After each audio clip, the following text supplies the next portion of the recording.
years since the onset of polio, every hour of every day had been affected by this incapacity. To understand Roosevelt the president, it is important to take a journey into his past, to chart a personal odyssey of courage and triumph over adversity. It was a journey FDR took himself in the summer of 1933. On June 29th, the president left Washington, sailing north into open waters toward his summer home on the Canadian island of Campobello, off the coast of Maine. Say, grab your coat and get your hat. Leave your worries back on the doorstep. Just direct your feet to the sunny side of the street. Only his most inner circle knew this was the place he had been avoiding for 12 years, avoiding the memories of the summer of 1921, when he arrived a vigorous man of 39 and left a cripple. The holiday that year started like any other, an idyllic time where the summer days lingered and memories were shaped by the winds and the tides. I enjoyed the Campobello life. I loved the picnics.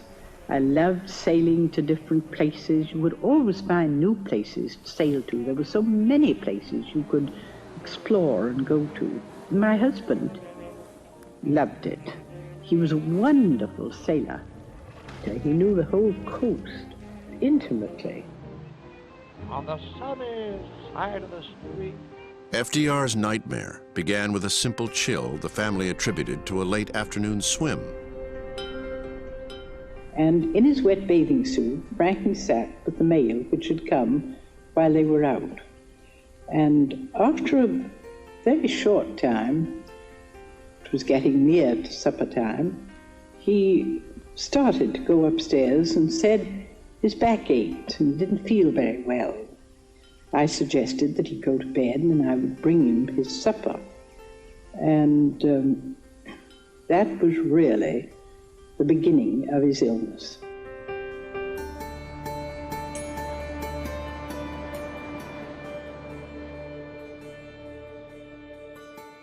By the next morning, he could hardly stand, and by the next day, he could not stand at all.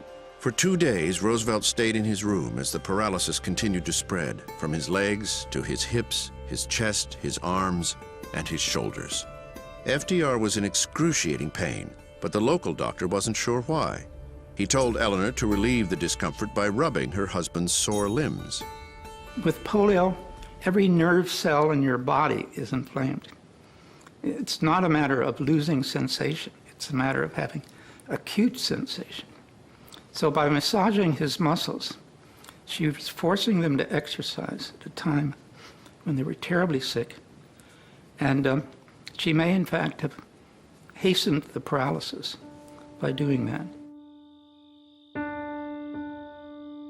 Dr. Robert Lovett, a specialist in infantile paralysis, was called in from Boston.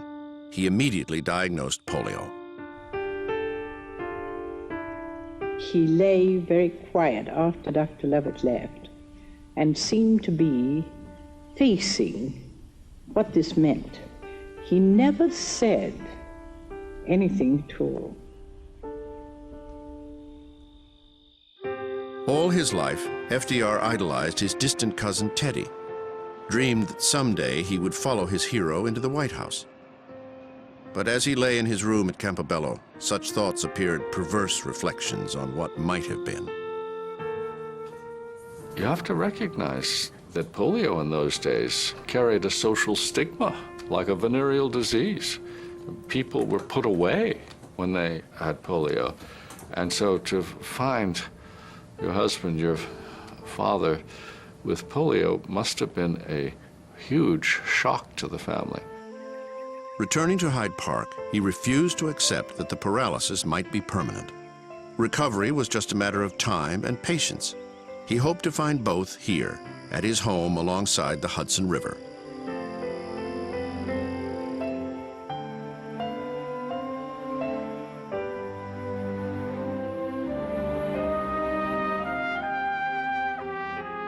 He would spend a good part of the day with his braces on and his crutches, trying to walk all the way to the end of the driveway.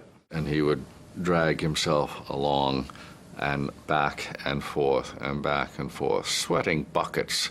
I mean, it was not just an impossible task, in terms of muscles, but it was painful. And the sad thing, and to me, I don't know how he put up with it, is to recognize that he was not making any progress through all of the physical therapy that he was engaging in.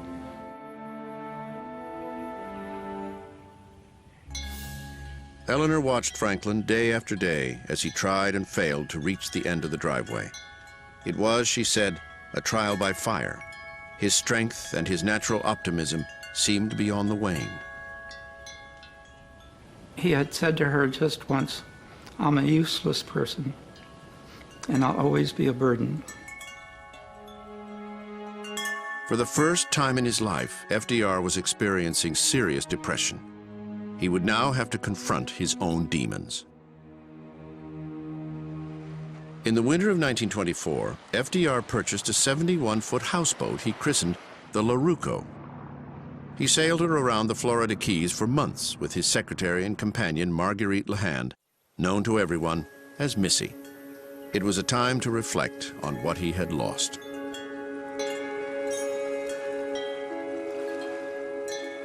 Polio had stopped a promising political career in its tracks. In 1910, Roosevelt had been elected to the New York State Senate. Then, in April 1913, President Woodrow Wilson selected him to become an Assistant Secretary of the Navy. Finally, in 1920, he ran unsuccessfully as his party's vice presidential candidate. Now, with Missy at his side, he faced the greatest obstacle of his life. Meanwhile, Eleanor remained in New York with their 5 children, aged 8 to 18. But she told friends he needed to find some way of returning to the political arena. "I don't want him forgotten," she said. "I want him to have a voice." But Roosevelt believed he could never return to elected office in a wheelchair, or while he remained on crutches. Then he was told about the Warm Springs Resort in Georgia that appeared to offer the possibility of a cure.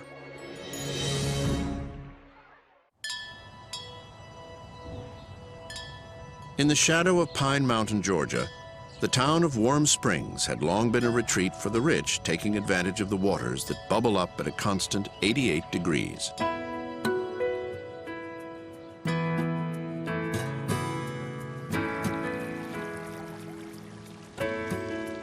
Although never possessing medicinal properties, the open-air pools were an ideal retreat for hundreds of polios, able to exercise for hours in the warm water. Disability was a given. Everyone had a cross to bear. He was surrounded by fellow polios, and he didn't have to pretend with them.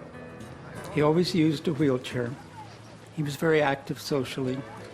He had a good time. There were occasions when he'd drive to a party in one of the cottages and no one was around to carry him in.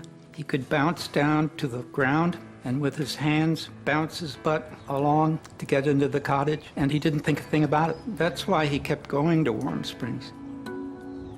Roosevelt built a home at Warm Springs, but the children rarely visited their father, and Eleanor, disliking the segregated South, came infrequently and didn't stay long. It was Missy who remained with Franklin for the weeks that turned into years. This was 1,000,000 miles from his world along the Hudson River.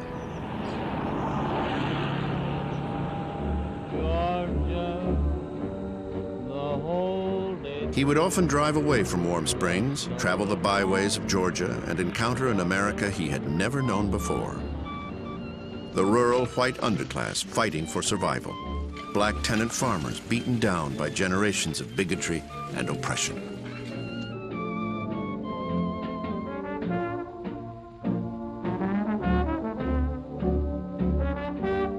FDR was beginning to develop empathy for the underdog.